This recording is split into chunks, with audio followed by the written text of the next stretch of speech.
warahmatullahi wabarakatuh. Waalaikumsalam warahmatullahi wabarakatuh. Innal hamdalillah nahmaduhu wa nasta'inuhu wa nastaghfiruh wa na'udzu billahi min shururi anfusina wa min sayyiati a'malina may yahdihillahu fala mudhillalah wa may yudhlilhu fala hadiyalah. Asyhadu an la ilaha illallah wahdahu la syarikalah wa asyhadu anna Muhammadan abduhu wa rasuluh. Allahumma sholli ala Muhammad wa ala ali Muhammad kama shallaita ala Ibrahim wa ala ali Ibrahim innaka Hamidun Majid. Allahumma barik ala Muhammad wa ala ali Muhammad kama barakta ala Ibrahim wa ala ali Ibrahim innaka Hamidun Majid. Bapak Ketua Pembina Yayasan As-Sakinah Pesantren Hidayatullah Yogyakarta, Ustadz Budi Gunawan yang saya hormati, dan kita doakan bersama semoga senantiasa dalam perlindungan dan penjagaan terbaik dari Allah Subhanahu wa taala sehingga bisa terus melakukan tugas pembinaan kepada kita semua di kampus Madya Yayasan As-Sakinah ini.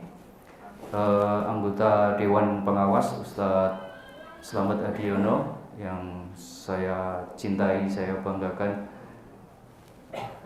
seluruh jajaran pengurus, Ustadz Ma'arif dan tim, dan seluruh asatidzah di lingkungan kampus Madya Pendidikan Yayasan As-Sakinah Pesantren Hidayatullah Yogyakarta yang kami banggakan. Alhamdulillah Rabbil Alamin.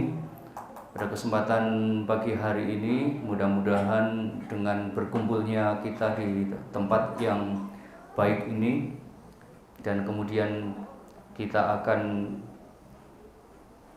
baca ayat-ayat Allah, kita akan pelajari bersama ayat-ayat Allah, itu menjadi asbab dari janji yang pernah disampaikan lewat baginda Muhammad Rasulullah Shallallahu Alaihi Wasallam untuk orang-orang yang mau berkumpul dan bermajelis. Ya, di antaranya seperti yang kita lakukan pada pagi hari ini. Ya, kita berharap kita akan dapatkan as-sakinah atau ketenangan di dalam qalbu kita, dan itu menjadi penyebab bertambahnya keimanan kita yang sudah ada. Kemudian Allah turunkan rahmat kepada kita semua. Majelis ini dikerumuni oleh para malaikat, dan kelak di hari akhir kita akan menjadi orang-orang yang disebut-sebut atau dibanggakan oleh Allah Subhanahu wa taala. Wa zakarahumullahu fi man indah. Ya.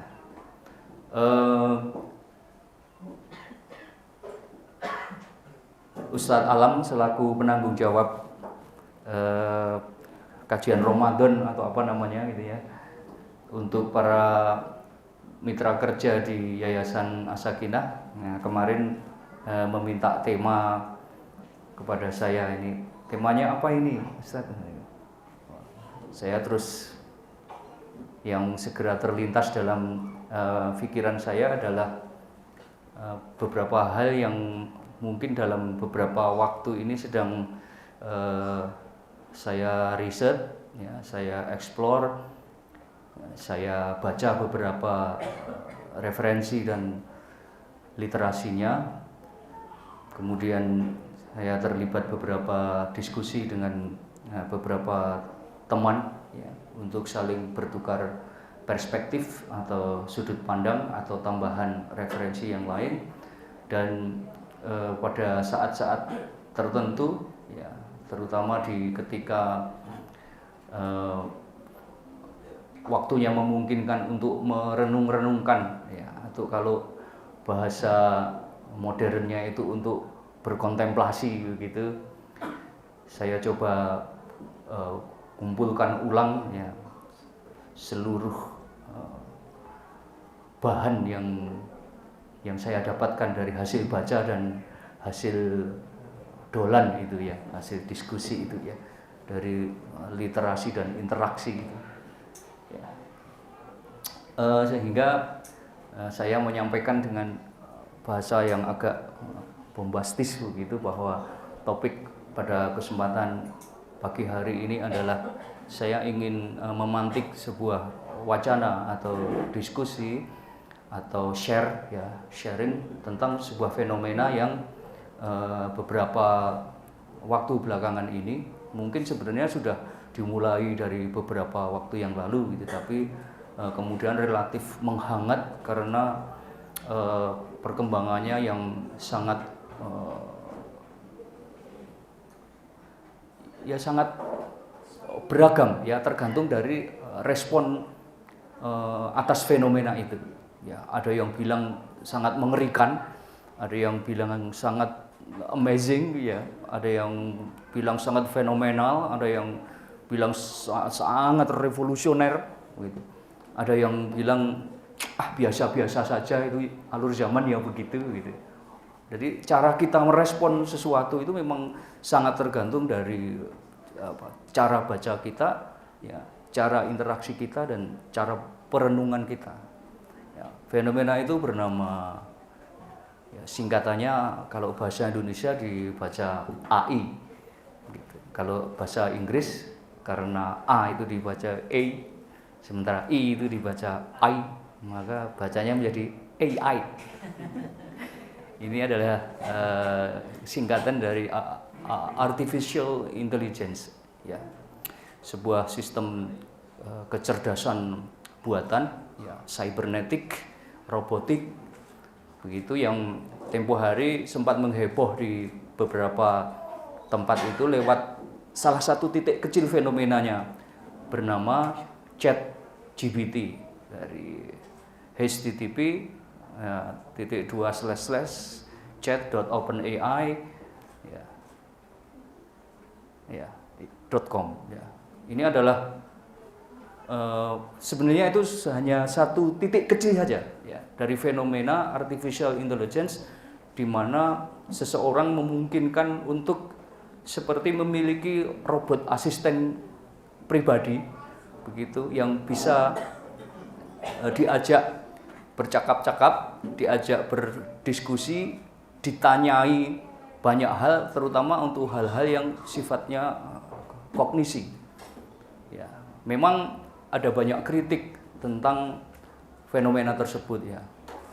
Tapi rata-rata kritiknya yang masuk adalah sebuah apologi atau sebuah ketidakterimaan bahwa ya bagaimanapun robot itu adalah robot, sehingga seringkali juga yang muncul bukan upaya untuk memanfaatkan teknologi tersebut, tetapi kemudian malah mencemooh atau mencibir atau merendahkan atau menganggap tidak ada fenomena perkembangan teknologi tersebut.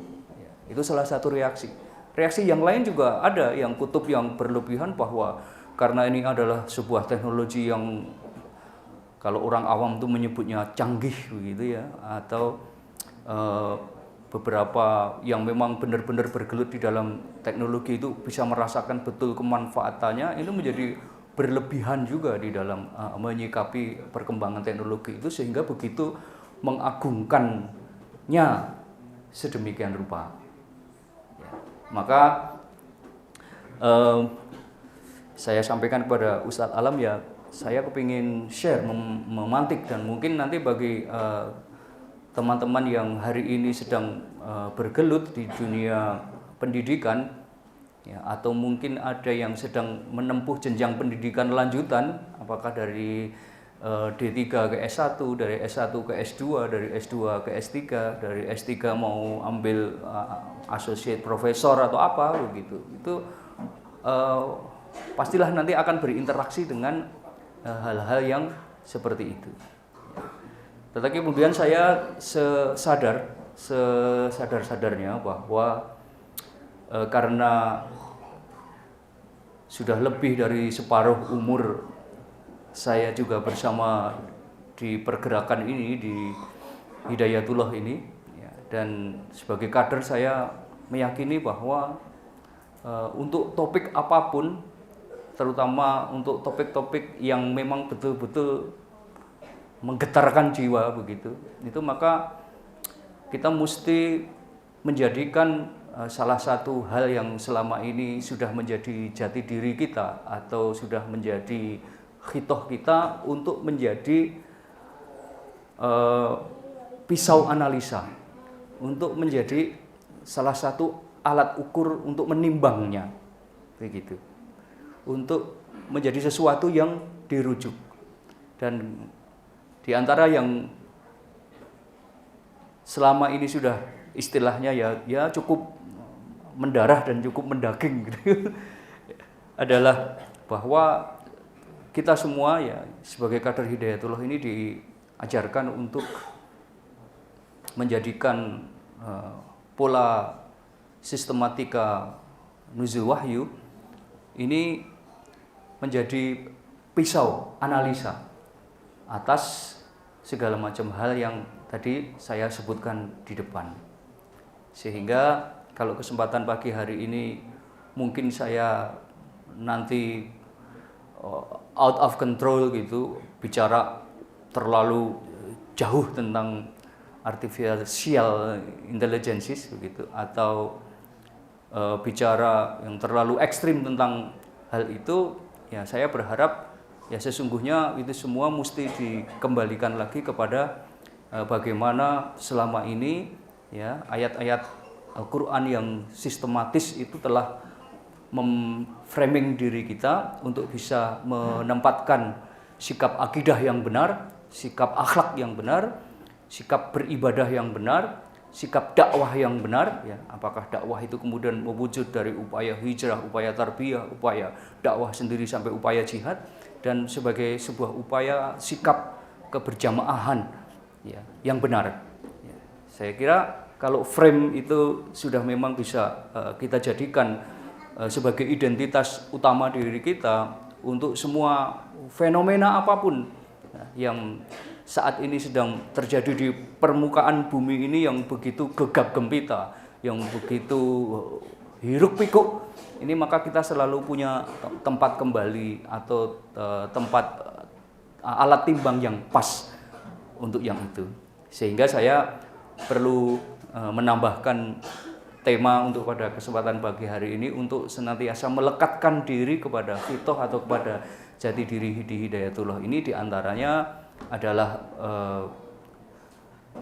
kerangka dasar berpikir dengan versi surat Al-Qalam. Ya, jadi mungkin tidak bosan-bosannya untuk kita ulang-ulang bahwa sistematika nuzul wahyu ini telah meletakkan sebuah pola dasar ya, atau kerangka pikir, kerangka tindak begitu, di mana surah Al-Alaq ini akan menempatkan diri kita untuk memiliki kerangka akidah yang benar.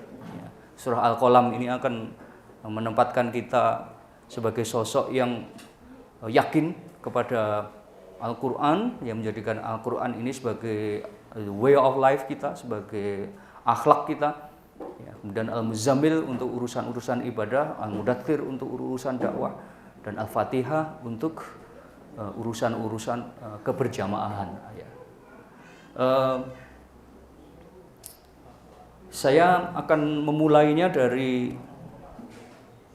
sebuah tulisan ya, di sebuah grup yang di situ terjadi sebuah diskusi yang cukup hangat begitu ketika salah satu guru kita di grup tersebut ya, saya sebut namanya Ustadz Alimin Mukhtar ya, dari pesantren Ar-Rahmah Malang ya, beliau faqih insyaallah, itu merespon atas fenomena pada waktu itu perkataan dari salah satu kiai Nahdlatul Ulama ya, Kiai Marzuki pada waktu itu, yang mengutip perkataan atau tulisan di dalam sebuah kitab yang membawa nama Syekh Abdul Qadir Jailani ya. Saya kira kalau warga Nahdliyin kalau disebut nama ini langsung ngeredek ini ibaratnya itu ya, karena memang seperti penghulunya syekhnya Nahdliyin ya, Syekh Abdul Qadir Jailani itu, di mana Ya konon menurut Kiai itu disampaikan ya setelah berpanjang lebar tentang hal-hal yang kemudian mengundang kontroversi begitu. Beliau menyampaikan bahwa menurut Syekh Abdul Qadir Jailani ya, meskipun nanti di belakang juga diperdebatkan itu siapa yang masuk ke masjidku dan makan makananku atau lewat di depan masjidku saja itu maka akan diampuni kesalahan-kesalahannya gitu. Ini kalau teman-teman di Nahdliyin, di NU yang terbiasa dengan tradisi manakiban, nah ini familiar sekali itu syair-syair seperti itu dan beberapa memang mungkin meyakini ya, terutama kaum awamnya itu meyakini, sehingga atas statement yang masih debatable seperti itu akhirnya mengundang kontroversial begitu. Beberapa yang suka nyinyir dengan teman-teman di NU itu ya akhirnya merespon dengan, kalau begitu enak banget ini kesalahannya itu bisa hapus, kalau begitu kita jogging bolak-balik saja itu depan masjidnya. Jogging ke sana, jogging ke sini bolak-balik itu akan dihapuskan kesalahannya gitu. Ya terlepas dari kontroversi tentang itu silahkan nanti dieksplor masing-masing ya, di diskusi itu juga panjang sekali membahas, misalnya ada yang kemudian ya nggak boleh diterima mentah-mentah begitu.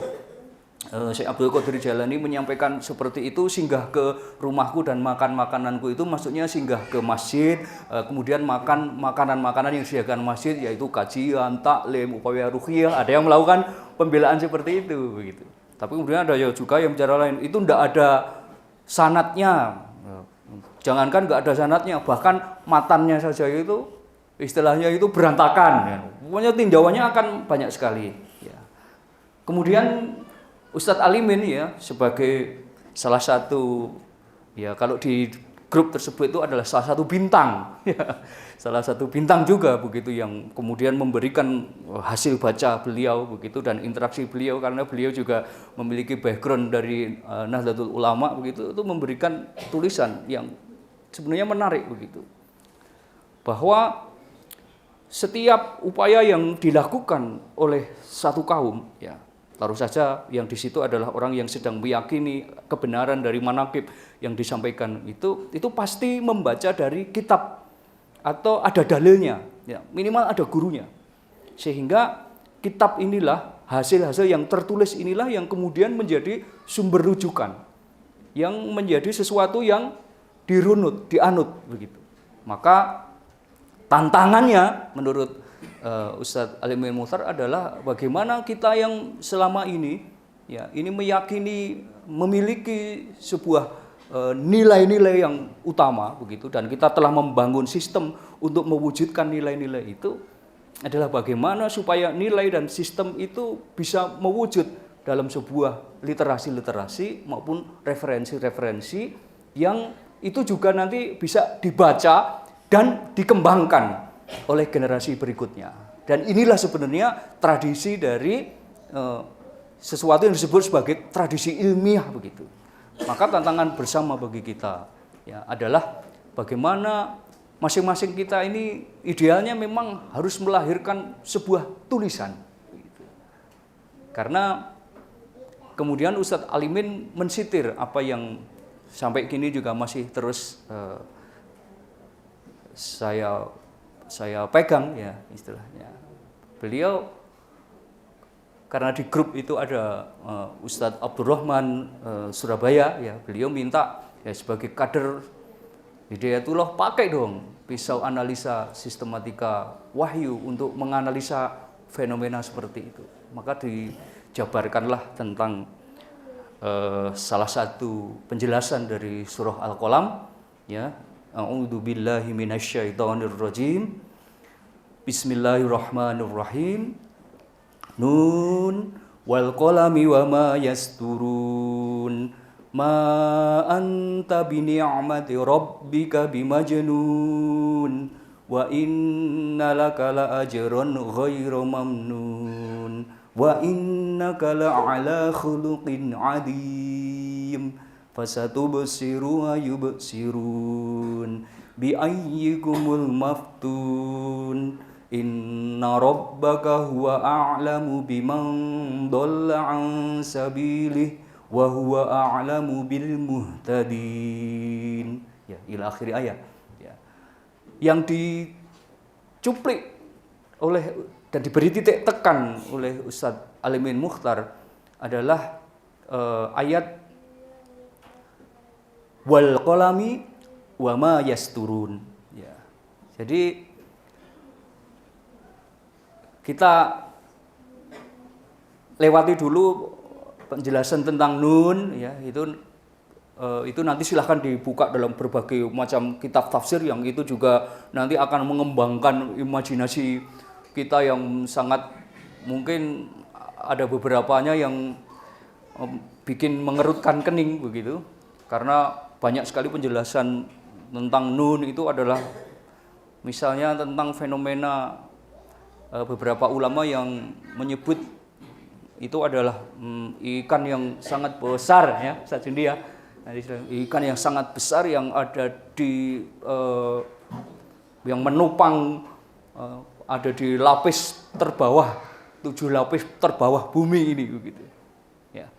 Itu nanti silahkan dieksplor untuk yang itu, ya dieksplor sendiri, tapi yang untuk urusan yang wal qalami wa ma yasturun, Ustaz Alimin Mukhtar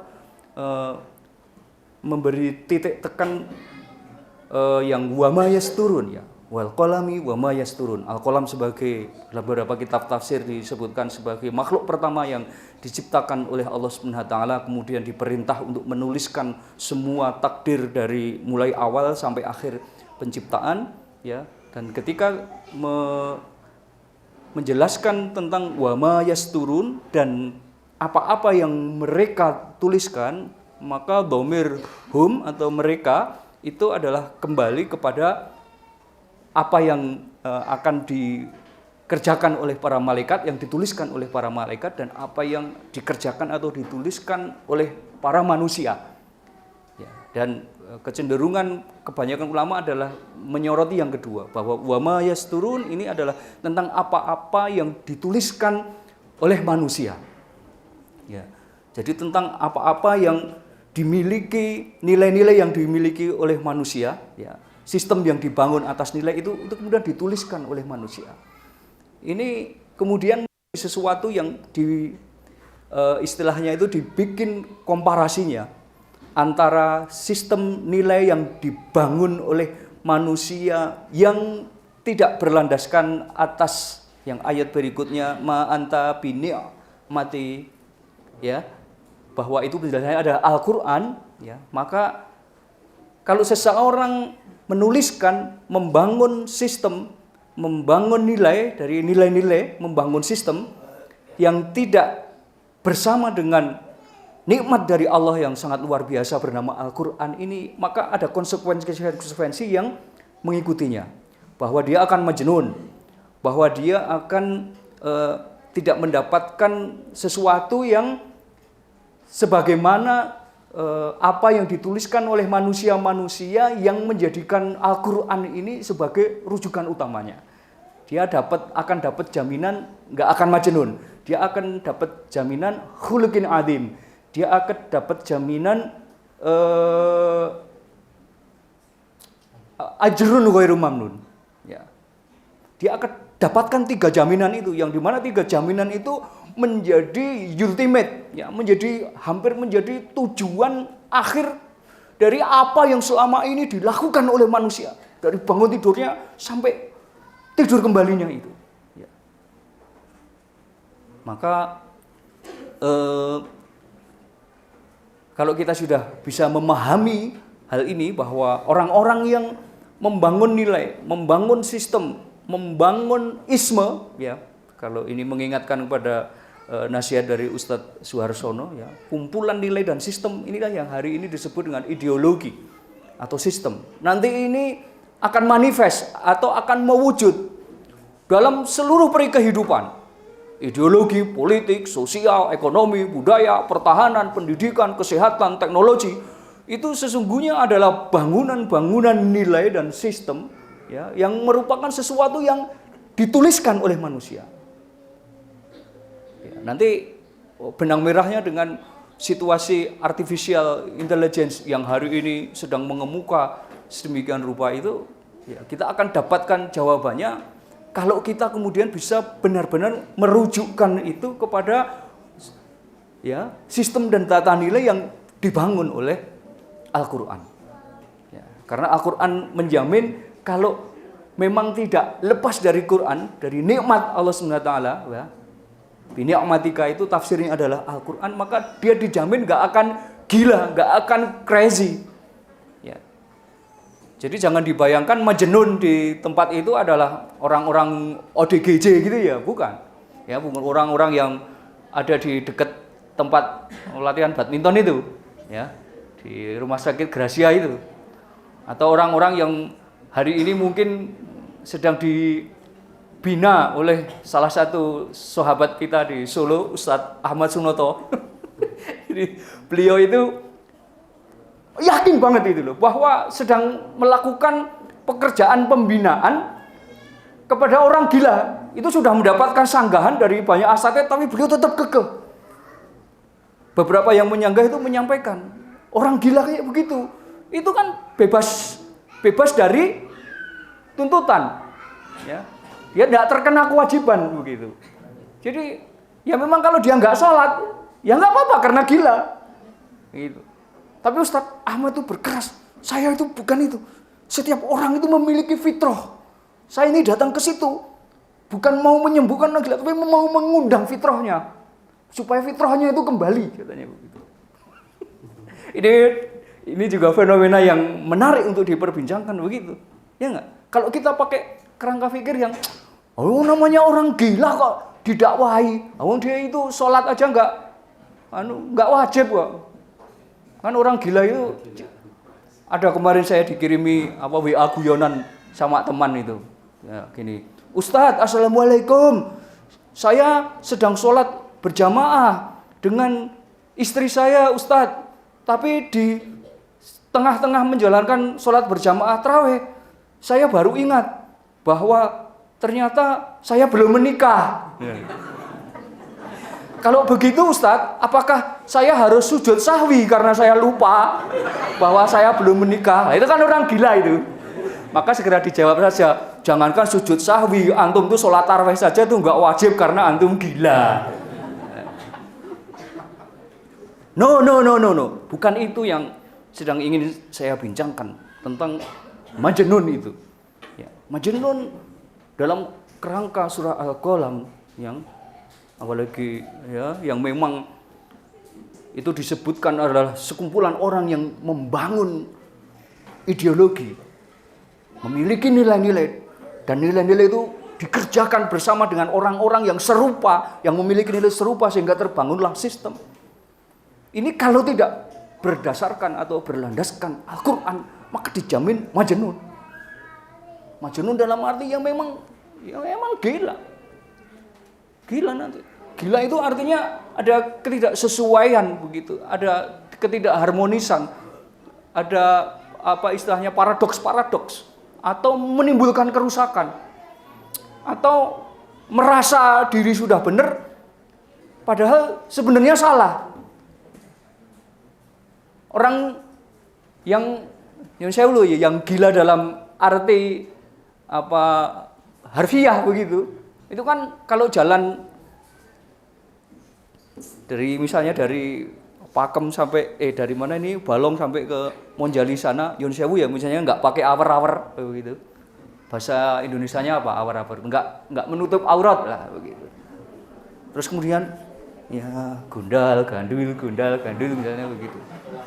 Itu dia kan merasa benar, dia itu merasa nggak ada masalah karena dia merasa benar begitu. Tapi orang yang ngerti ya itu salah mestinya. Itu yang harfiah. Maka dalam Majnun pengertian orang-orang yang salah dalam membangun nilai dan sistem itu, mereka juga kadang merasa, bukan kadang, mereka juga merasa telah benar. Nilai dan sistem yang mereka bangun, mereka besarkan, mereka kelola, mereka wariskan, itu adalah sistem yang dianggap benar. Penganut sekularisme itu merasa benar. Penganut pluralisme merasa benar. Ya, penganut liberalisme merasa benar. Penganut hedonisme merasa benar. Penganut ateisme merasa benar. Merasa benar semua. Malah mereka membangun sistem dan nilai itu, tapi tidak berdasarkan Al-Quran. Maka disebutnya majnun. Ya. Ya. Nanti untuk yang khuluqin azim dan ajrun ghairu mamnun nanti bisa dilanjutkan dalam kajian yang berikutnya. Ya, Jadi antum bisa interaktif langsung tanya kepada peserta. ya siap. Ini karena nggak pakai PowerPoint dan nggak pakai kepean nih harus mengeluarkan semua power dan semua poinnya ini. Jadi begitu, ya. Lantas bagaimana ketika semua orang itu sudah memiliki sistem, dia sudah memiliki nilai dan membangun sistem. Itu supaya bisa senantiasa terbimbing dengan wahyu Al-Quran. Itulah yang hari ini insya Allah akan menjadi kata kunci ketika kita menghadapi fenomena-fenomena perkembangan teknologi, fenomena-fenomena manifestasi dari sistem-sistem yang dibangun tidak berdasarkan Al-Quran itu, ketika itu mulai merasuk, mulai merangsek ke dalam sistem yang hari ini juga sedang kita bangun berdasarkan Al-Quran itu. Fenomena yang hari ini sedang, itu tadi di depan saya sebut bisa sangat mengerikan, itu adalah fenomena artificial intelligence itu. Sebenarnya akan lebih terasa begitu kalau saya bisa menampilkan semacam slide atau mungkin yang bisa, atau mungkin Mas Torif yang bisa menunjukkan ke sana begitu, dan ini tersambung ke internet ya, salah satu contoh kecilnya saja ya. Jadi misalnya ya, yang hari ini tempo hari menghebohkan sampai para ilmuwan sekelas Ustadz Fahmi Amhar saja itu harus membuat sebuah tulisan panjang merespon tentang fenomena artificial intelligence. Salah satu titik kecil saja. Misalnya hari ini ada sebuah aplikasi, ya, sebuah software begitu. Ya. Jadi kan setiap kita bicara teknologi itu kita akan bicara tentang hardware, tentang perangkat kerasnya. Ya, perangkat kerasnya itu bisa laptop yang terdiri dari mainboard, terdiri dari random active memory, terdiri dari hard disk, terdiri dari power supply-nya, dari segala macam yang sifatnya hardware begitu. Kemudian ada yang sifatnya software, ya, sistem operasinya, apakah Windows, apakah Linux, apakah open source yang lain, apakah iOS, ya. Kemudian yang satu lagi brainware, ya brain, ya sesuatu yang sifatnya otak, ya, sesuatu yang sifatnya konten begitu. Dan hari ini ketika perkembangan teknologi itu sudah melesat sedemikian rupa, ya, maka kita bisa saksikan bahwa ada banyak hal yang mungkin kita akan perlu menentukan dengan tepat, begitu. Bagaimana cara kita untuk mereaksi teknologi itu? Secara umum, seseorang yang mendapatkan kekagetan terutama atas sebuah fenomena teknologi, dia akan berkemungkinan untuk satu, mengisolasi diri. Yang kedua, beradaptasi. Ya. Beradaptasi itu antara enggak dan iya.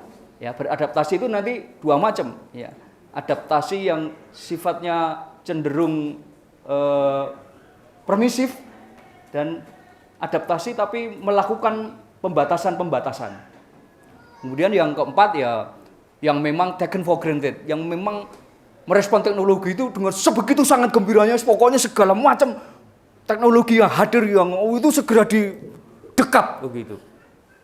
Maka ini fenomena inilah yang kemudian kita sebagai para guru, para pendidik, ya, para asatid ini harus jeli, harus bisa benar-benar bisa tenang begitu.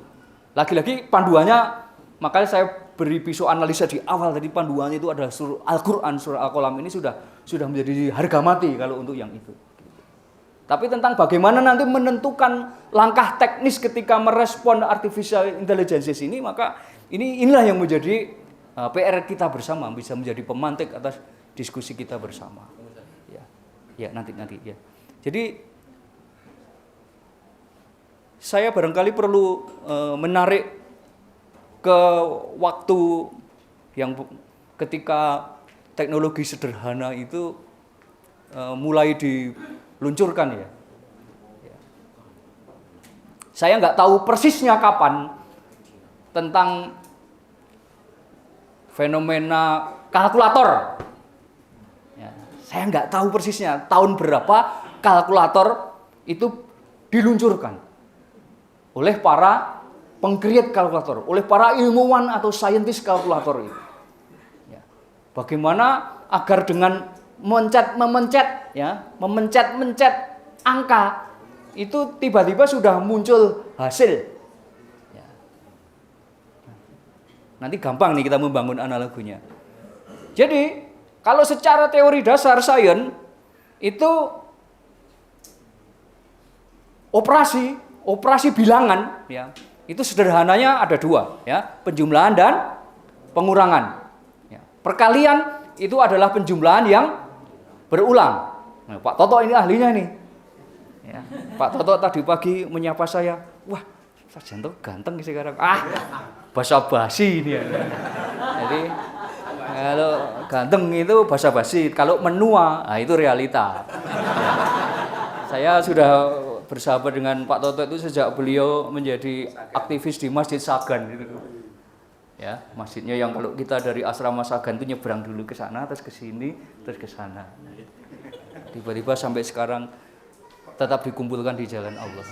Wah, ibu kafilah Pak Toto. Ya, barakallahu fiik. Sampai mana tadi? Matematika. Ya. Matematika. Jadi menurut Pak Toto, ya, perkalian itu adalah penjumlahan yang berulang. Jadi misalnya 8 kali 9 itu sama dengan 8 tambah 8 tambah 8 tambah 8 tambah 8 tambah 8 sampai 9 kali. Ya, begitu. Pembagian ya itu juga sama, ya, pengurangan yang berulang. Misalnya 72 dibagi 9, ya, begitu. Ya, berarti dikurang-kurangkan 9 terus. Jadi 72 kurang 9 kurang 9 kurang 9 kurang 9 kurang 9. Nah, gitu. Sampai akhirnya masih berapa?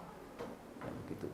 Itu konsep dasar itu harus dimiliki oleh para siswa menurut sains. Ya. Tetapi kemudian ketika muncul kalkulator, ya begitu. Ini terjadilah sebuah, ini fotonya ini loh, saya nggak sepakat ini. Saya punya foto yang lebih eye catching itu kok malah dikasih foto yang horor gini. Allahu Akbar wa ilahil hamd. Kayaknya ada sudah banyak penyimpan. Sampai mana tadi lu mana? Apa tadi? Oh, ini gara-gara foto ini lupa ini. Penjumlahan dan pengurangan ya, kalkulator ya. Tapi ketika kemudian muncul kalkulator, ting, kalkulator begitu. Ya. Ini kan pada waktu itu para guru ini dilematis. Mungkin sampai sekarang juga masih dilematis. Kapan seorang anak diperbolehkan untuk mempergunakan kalkulator? Alat timbangnya apa? Dasarnya apa? Ya, beberapa konsideran mesti disusun itu sampai kemudian kita merasa yakin anak boleh mempergunakan kalkulator.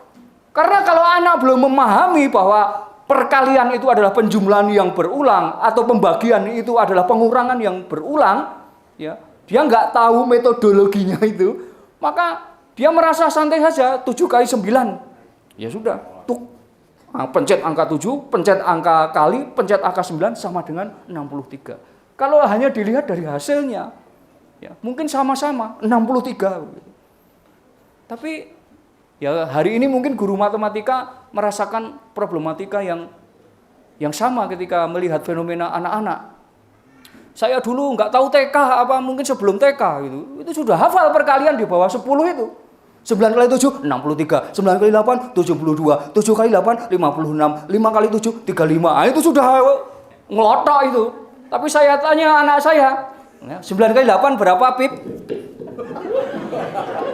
74. Wes ngene-ngene ra dadi. Ya. Tapi kalau kemudian misalnya disodori kalkulator di situ 7 kali 9 berapa, Pip? Tek. Pakai handphonenya Umi Abdurrahman. 7 kali 4 berapa? 28. Ya, karena sudah langsung ketemu. Nah, ini yang saya sebut fenomena teknologi itu sederhananya nanti akan seperti itu.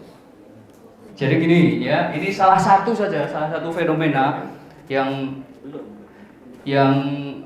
apa namanya hari ini juga sedang banyak diributkan tentang keterampilan tanda petik ya, keterampilan sebuah mesin atau sebuah engine untuk menjawab pertanyaan-pertanyaan dari kita ya, yang ini nanti tergantung hasilnya ini akan bisa kita manfaatkan untuk seperti apa gitu. Saya tadi sampaikan tentang analogi kalkulator ketika di awal-awal penggunaan kalkulator itu oleh para murid SD ya. Nah, sekarang saya ingin sampaikan misalnya hari ini kita sedang menghadapi seorang anak kelas 6 yang barangkali sedang mendapatkan tugas dari gurunya untuk menulis sebuah isai ya sejumlah 2.500 kata begitu, dan harus dikumpulkan dalam waktu cepat begitu. Itu kalau kita kembali kepada prinsip-prinsip pembelajaran yang 3 itu ya, yang di teori pedagogik para pengajar saya kira juga masih hafal tentang bagaimana pengajaran itu mesti memuat aspek kognitif dari tidak tahu menjadi tahu, mesti memuat aspek afeksi dari tidak bisa merasa, kemudian memuat aspek psikomotorik dari tidak bisa melakukan kemudian bisa menjadi melakukan, dan dari yang sudah bisa melakukan menjadi lebih terampil. Maka kita memang mesti sangat berhati-hati dalam menentukan sikap ketika merespon salah satu fenomena AI yang sederhana ini. Enggak sederhana sebetulnya karena ini akan terus ever improving and never ending result. Akan terus diimprove, dikembangkan dengan sedemikian rupa dan tidak ada kata menyerahnya. Ya. Jadi taruh kata sekarang ini kalau kita menghadapi apalagi ini nanti di dunia mahasiswa ya.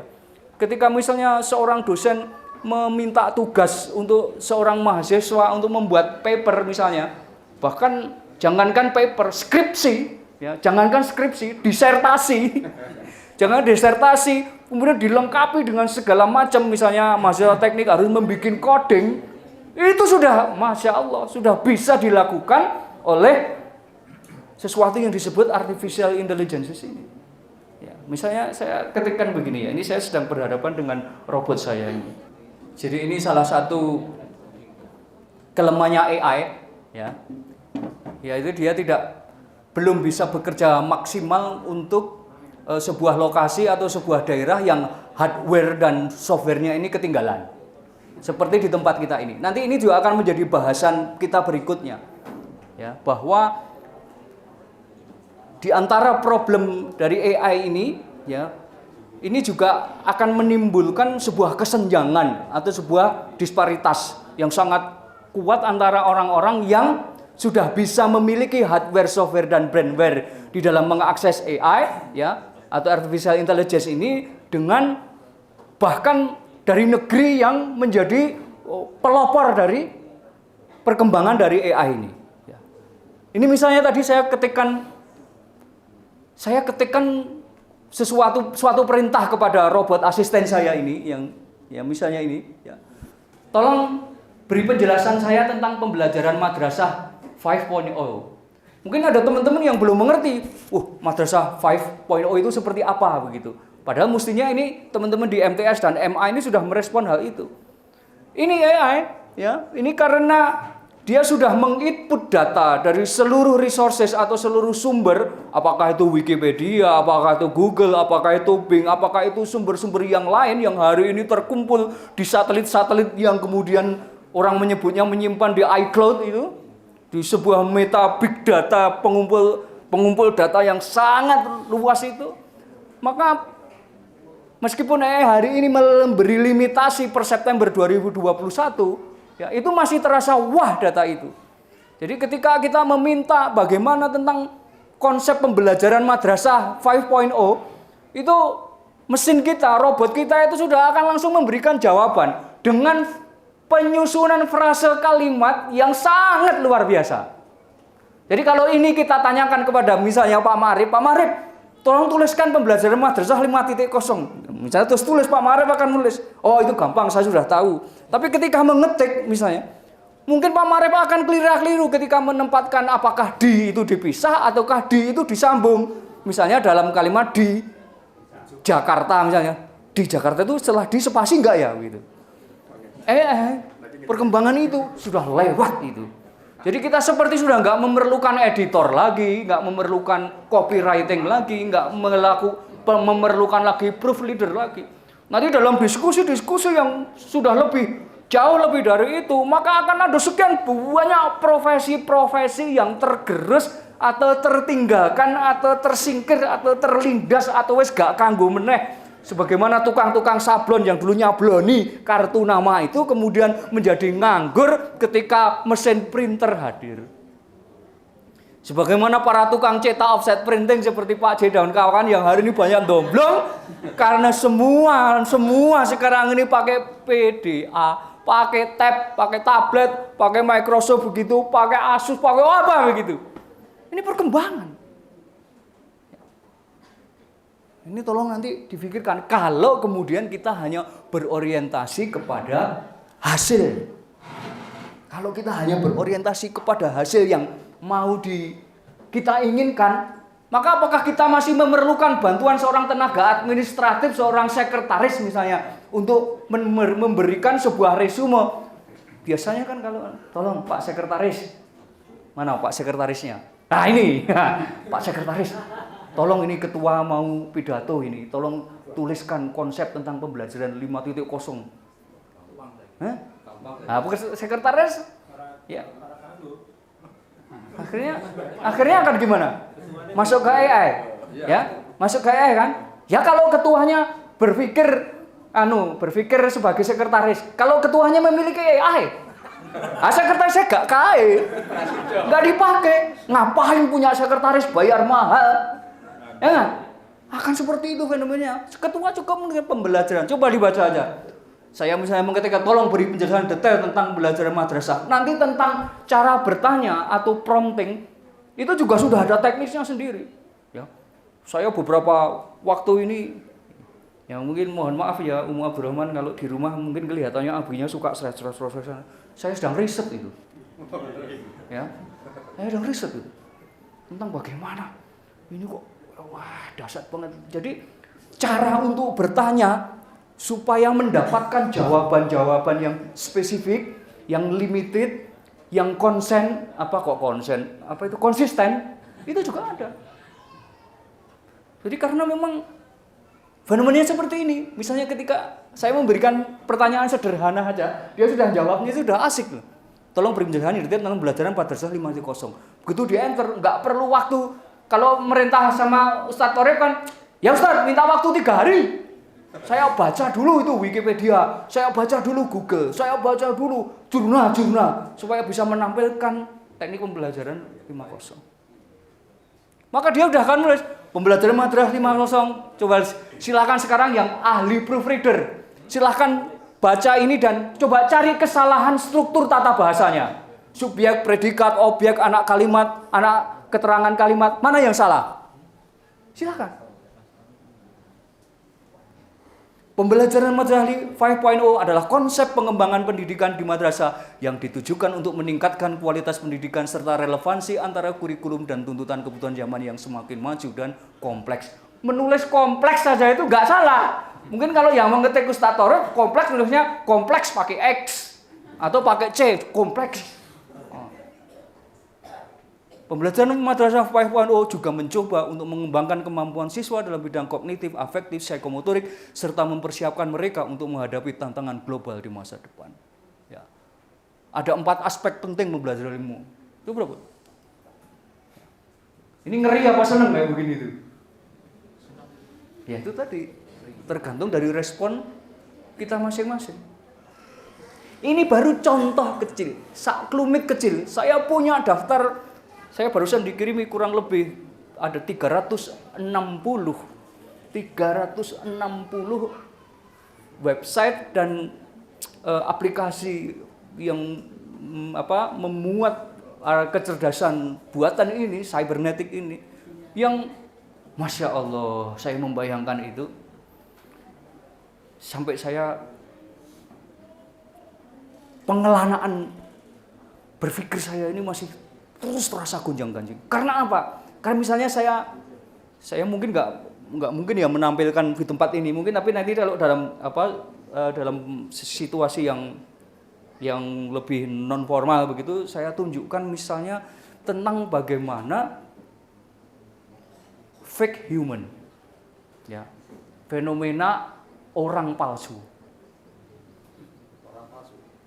fenomena orang palsu, fake, F-A-K-E, ya, fake human. Jadi itu ada sebuah software namanya Synthesa. Ya, mungkin teman-teman yang kayak Pak Toto yang selama ini udah mungkin melek teknologi ya, mungkin dan punya kepo pada dunia teknologi itu bisa mencoba itu. Synthesa itu dia bisa menerima perintah voice, ya, apakah itu dari format MP3, MP4. Kita kan taunya kalau MP3 itu lagu-lagu dangdut, koplo atau apa gitu. Nah gitu, itu format audio atau WAV ya.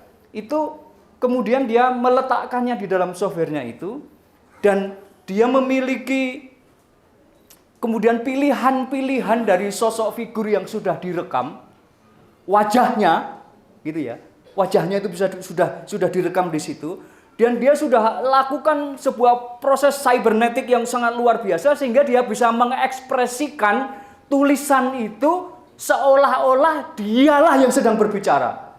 Sudut kerling matanya, cara senyumnya, a i u e o-nya, ya, makhrajul hurufnya. Itu udah keluar. Jadi kalau kemudian di situ ada diketikkan kalimat, ya, misalnya apa ya, kampus Yayasan As-Sakinah Pesantren Hidayatullah Yogyakarta adalah kampus terorisme yang di situ diajarkan jihad. Ini karena nggak di streaming kan nggak masalah. Ya seperti itu. Dan kemudian sosok yang ditampilkan di situ, ya, itu adalah enggak streaming kok Pak, rekaman doang. Enggak apa-apa. Enggak bahaya, tenang aja Ustaz. Sudah tak pikir kayak gitu. Ya. Maka sebetulnya peristiwa itu tidak terjadi, tidak pernah terjadi. Tapi ketika kemudian muncul sebuah produk video yang benar-benar akurat, seolah-olah itu adalah pernyataan resmi dimunculkan oleh orang yang sama, maka publik mana yang hari ini masih tergagap-gagap, di lapis berikutnya yang masih tergagap-gagap, yang nggak percaya kepada fake human tersebut. Awang kemarin kita ditipu dengan sekian banyak hoax, meme saja itu kita itu percaya kok. Umpamanya Pak Mahfud diborgol KPK, ada fotonya, ini foto ini yakin ini enggak hoax ini.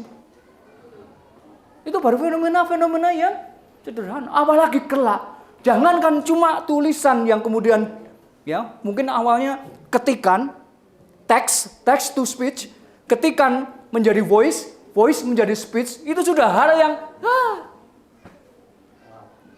cemereme itu di dunia AI seperti sekarang ini.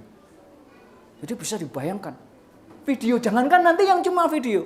Teknologi yang hari ini sedang dikembangkan oleh, bahkan bukan dikembangkan lagi, terus disempurnakan dan hasilnya sudah membuat kita ini kaget-kaget begitu. Teknologi CGI, ya, Marvel Studio, ya. Kalau anak-anak muda ini yang suka melihat film-film di Marvel Studio, Thor, Hulk, Superman dan sebagainya begitu, ini pasti terheran-heran. dengan cara mereka menganimasikan. Dan Masya Allah ya, salah satu di AI itu juga di divisi kreatif itu ada yang seperti itu. Jadi dimulai dari sebuah simulasi-simulasi animasi yang dengan pengaturan tertentu itu wajahnya bisa dilekati oleh wajah kita. Bayangkan itu nanti akan menjadi seperti apa. Misalnya Pak Hendar yang terkenal santun. Ya, selama ini kita berpengalaman langsung, berinteraksi langsung dengan Pak Hendar itu kan ya orangnya senyum-senyum, santun. Tiba-tiba muncul gambar Pak Hendar lagi dengan wajah Pak Hendar, dengan suara Pak Hendar, dengan sesuatu yang memang benar-benar sama persis dengan Pak Hendar, tapi melakukan ya tindakan-tindakan yang tidak sama dengan Pak Hendar. Ketika itu dilepas kepada publik, publik yang percaya begitu saja atas fenomena-fenomena maya itu, maka dia akan mengambil sikap seperti apa. Mungkin Pak Hendar jago lurah awalnya sudah di atas angin, tiba-tiba menjadi terpuruk. Ya enggak? Wah Pak Hendar ini, wah mantap ini. Tiba-tiba muncul video itu. Bayangkan itu kalau videonya cuma nyanyi-nyanyi atau rock and roll itu mungkin masih agak dimaklumi. Kalau videonya nyun sewu ya yang paling ekstrim. Misalnya video selingkuh kayak apa? Kayak apa rasanya? Crazy kan ini. Jadi akan seperti itu. Akan seperti itu. Bukan akan, sudah. Sudah seperti itu. Maka Bapak dan Saudara sekalian yang dirahmati Allah, waktunya masih sampai kapan tuh? Sudah ya? 10 menit. Saya closing saja ya. Ini saya kalau dilayani ya ngomongkan kayak gini mau 7 hari 7 malam juga hayu lah istilahnya itu. Jadi saya hanya ingin kemudian memberikan itu akan sama dengan barisan mahasiswa mungkin S1, S2, S3 yang menyodorkan sebuah hasil karya yang sangat perfect tapi sebenarnya dia tidak terlibat proses di tempat itu.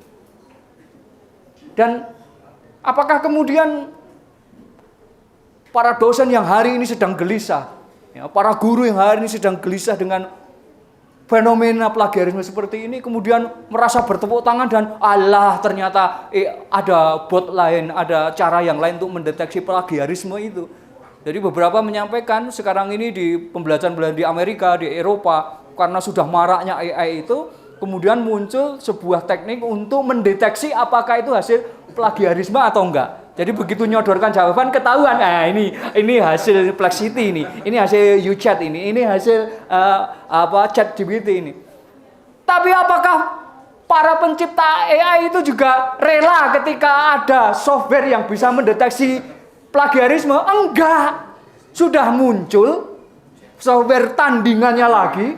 Ya, yang bisa membuat hasil plagiarisme itu seolah-olah bukan plagiarisme dan belum ketemu orang yang bisa mendeteksi apakah itu software yang telah menyelamatkan dari plagiarisme itu. Bayangkan kayak begitu. Allahu Akbar walillahil hamd. Jadi umpamanya mungkin agak bingung ya, kalau belum berinteraksi mungkin agak bingung. Ya, Pak Iyas nyusun skripsi, ya toh? Pakai ChatGPT, sodorkan kepada Pak Torif. Pak Torif sudah punya softwarenya. Coba lihat dulu nih, Ilyas beneran apa enggak ini tek, ketemu tek. Pak Iyas, ini ChatGPT ini palsu ini, plagiarisme ini, tak kembalikan. Nah begitu. Tapi Pak Munir yang sudah mengetahui kasusnya Ilyas, Pak Torif itu dia punya alat mendeteksi ChatGPT itu.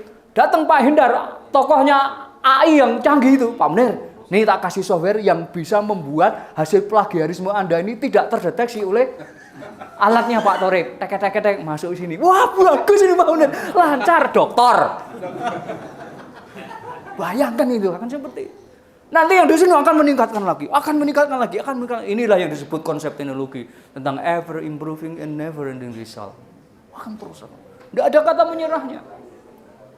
Masya Allah. Dan ini melibas Bapak dan Ibu. Melibas hampir seluruh lapangan kerja. Sekarang yang hari ini ketar-ketir, ya kalau mengetahui lawyer misalnya, ada software AI namanya Do Not Pay. Enggak perlu lawyer pensiun kabeh, Pak Sona pensiun, Pak Sona. Semua kasus misalnya, lawyer itu kan tempat berkonsultasi bagaimana mengambil masalah hukum, menentukan pijakan masalah hukum. Kalau dengan software, dengan AI Dunapa itu, dia sudah mengumpulkan seluruh jurnal tentang dunia hukum dari KUHP, dari mulai KUHP, KUH, apa lah. Sehingga kita mengetikkan di seluruh permasalahan kita itu mendapatkan solusinya. Rada ketir-ketir itu. Masya Allah. Itulah. Jadi kalau kita nanti hanya berorientasi kepada hasil, kita nggak melihat prosesnya. Apalagi kita nggak melihat nilai-nilai yang ada di dalamnya, maka kita akan tenggelam.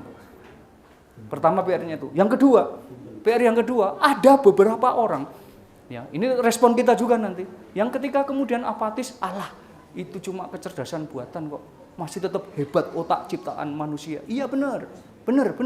Tapi otak ciptaan manusia itu yang seharusnya juga dikembangkan sedemikian rupa. Ini adalah tantangan bagi ilmuwan-ilmuwan muslim untuk memperbanyak resources yang lebih bisa dipertanggungjawabkan.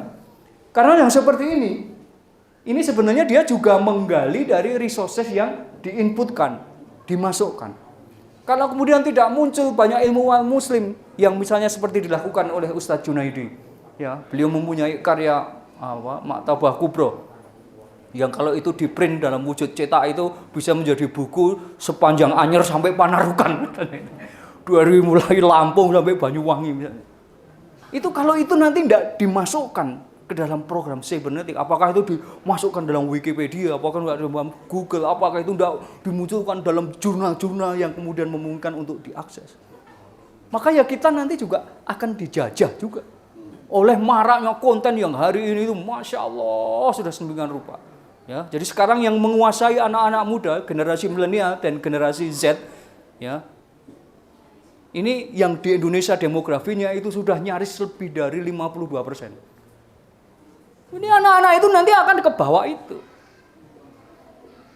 Iya, ini prihatin sekali. Anak-anak muda itu sekarang kan 3 itu yang dia pegang itu. Yang itu sudah tinggal. Makanya begitu anak udah begini, itu bisa berjam-jam scroll itu. 1 YouTube Short, 2 Instagram Reels, yang ketiga TikTok. 3 itu sekarang rajanya.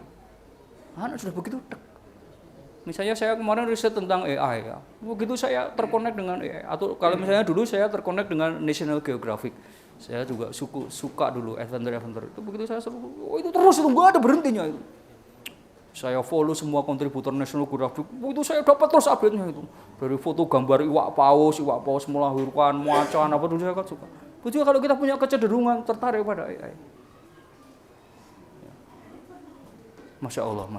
Jadi antara tantangan kita ini mesti ikut berperan di situ, ataukah kita akan mengisolasi diri, ataukah kita akan beradaptasi, ini menjadi PR kita bersama. Terutama bagi ibu-ibu, bapak-bapak, para pengajar ini. Dan kita semua, karena kita semua ini tenaga pendidik. Tapi alhamdulillah ya, lagi Ustadz Alimin yang saya sebut di depan tadi dan para guru, para asidah yang lain telah memberikan kerangka bahwa saat canggih-canggihnya AI itu memang di tangan orang yang salah dia akan menyebabkan majnun. Ya, jadi watak teknologi yang beberapa orang menyebutnya netral itu akan terseret ke arah kutub negatif. Begitu memang kontennya itu, isinya itu kemudian menjadi sesuatu yang tidak bisa dipertanggungjawabkan. Meskipun kemudian para penyelenggara AI yang muslim, ya, para ilmuwan dari India, Pakistan, Bangladesh yang hari ini juga menghuni Silicon Valley itu juga akan berjuang. Kurang lebih seperti itu. Ya, ini pemantik saja. Memantik diskusi bagi kita semua untuk yang mungkin kita perlu memang benar-benar perlu menimbang ulang ya. Jadi kalau anak kita ini istilahnya tidak mengenal moda transportasi sejenis Gojek atau GoRide begitu, karena mereka benar-benar kita antipatikan dengan handphone ya. Begitu mereka berada di satu tempat yang memerlukan ya peran dari gadget itu, ya, mereka pasti akan terbata-bata. Ya. Tapi kalau anak kemudian kita lepaskan begitu saja dan kita sedang berada di belantara hiruk pikuk gegap gempitanya era AI ini, ya kita bisa prihatin banget, kita akan menjadi seperti apa ya. Akan menjadi bagaimana mereka bisa tanpa pembekalan yang sudah siap atau sudah berarti, mereka akan menjalani kehidupan yang sangat jauh lebih berat dari kehidupan yang pernah kita rasakan. Saya menyimpan kegelisahannya ya, adalah itu. Ya, terima kasih, saya kira itu. Ya, nanti kalau mau berbagi kegelisahan, berbagi informasi-informasi yang lebih bombastis ya, saya banyak itu sumbernya. Benar-benar mengagetkan, Pak. Saya benar-benar merasa shock itu melihat fenomena yang seperti ini. Tapi sebagai kaum muslimin yang dari awal diajarkan senyampang, kita memang bisa terus berada di jalur Al-Quran, maka kita akan dijamin tidak akan menjadi majnun itu tadi. Ya, insyaallah hadanallah wa iyyakum ajmain. Assalamualaikum warahmatullahi wabarakatuh.